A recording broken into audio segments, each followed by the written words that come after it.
रस्ते कसे झालेत, ब्रिज कसे झालेत, हे पण आपण छापा ना, हे पण आपण लिहिलं पाहिजे. फक्त एक कर्जमाफीचं अजून काय जसं 6 महिने झाले का देत नाही, त्याच्यावर हेडलाईन करायची. मला वाटतं ही मानसिकता आपण बाहेर पडलो पाहिजे, मला असं वाटतं. मला एक सांगा, 11 वर्षाला म्हणजे काही प्रकल्पाला मी असं म्हणणार नाही. 11 वर्षात जी प्रगती झाली देशाची, गरीब कल्याणाच्या योजना मी सांगतो तुम्हाला, प्रत्येक गरीबाला योजना मिळाल्या नाही, प्रत्येक गरीबाला घर मिळालं नाही, प्रत्येक गरीबाला धान्य मिळालं नाही, प्रत्येकाला गॅस मिळाला नाही, सगळंच मिळालेलं आहे, सगळं झालंय. आपण काय काय रोजगार आहेत ना. आता एवढ्या लोकांना आपण स्किल डेव्हलपमेंट म्हणून आपण विद्यार्थ्यांना शिकवतोय. आपण इथे मेडिकल हब, देशामध्ये मेडिकल हब कुठेच नाही. आपण आज जवळपास 2,000 कोटी रुपयाचं मेडिकल हब या ठिकाणी उभं करतोय. आपण 251 कोटी रुपयाचं स्टेडियम आणलं, त्याचं उद्घाटन म्हणजे भूमिपूजन उद्या परवा काल परवा होतंच साहेबांच्या हातून. पण 20 तारखेला मला वाटतं अमित भाई असल्यामुळे धरणगावचा कार्यक्रम आठवून ते लगेच निघणार आहेत, बाकी काही रद्द झालेत आहे ना. आपण मी ज्या या योजना सांगितल्या या 100% लोकांसाठी आहेत. काय घर काय फक्त दुसरीकडे कुठे राज्यात भेटलं आपल्याकडे मिळालं नाही का? आहेत त्या सगळ्या योजना. आणि म्हणून गरीब कल्याणाच्या अनेक योजना गॅस 100% लोकांना मिळालेत. आपण बघा, गरीब माणूस कसा त्याचा आर्थिक स्तर उंचावेल यासाठी हा प्रयत्न आहे. 1500 रुपये सगळ्या आमच्या भगिनींना, लाखो भगिनींना जिल्ह्यातही मिळत आहेत की नाही. शेतकऱ्यांना सगळ्यांच्या खिशामध्ये 12,000 रुपये त्या ठिकाणी अकाउंटमध्ये जात आहेत. ही वस्तुस्थिती आहे. भ्रष्टाचार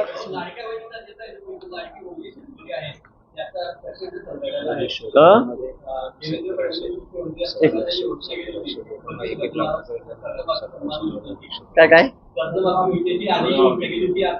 हे बघा, सगळ्या गोष्टींवर कर्जमाफी हेच उत्तर आहे का? आपण त्यांचा आर्थिक स्तर कसा उंचावेल. आता आपण जवळपास किती जणांना आपण 1-1 लाख रुपये आता आपण विश्वकर्मा योजनेतून, आता तुम्ही समाजातला प्रत्येक घटक बघा,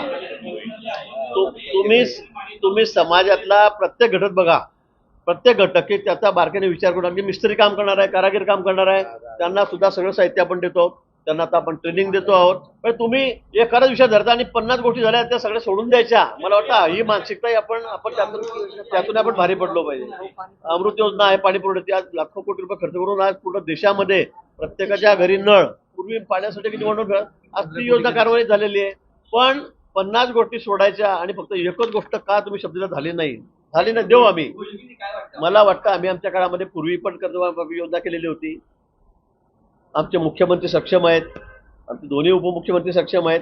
निश्चित थोडा वेळ लागेल, असं नाही आहे की आम्ही काही नाही सांगून दिलं म्हणून, अशातला विषय नाही आहे.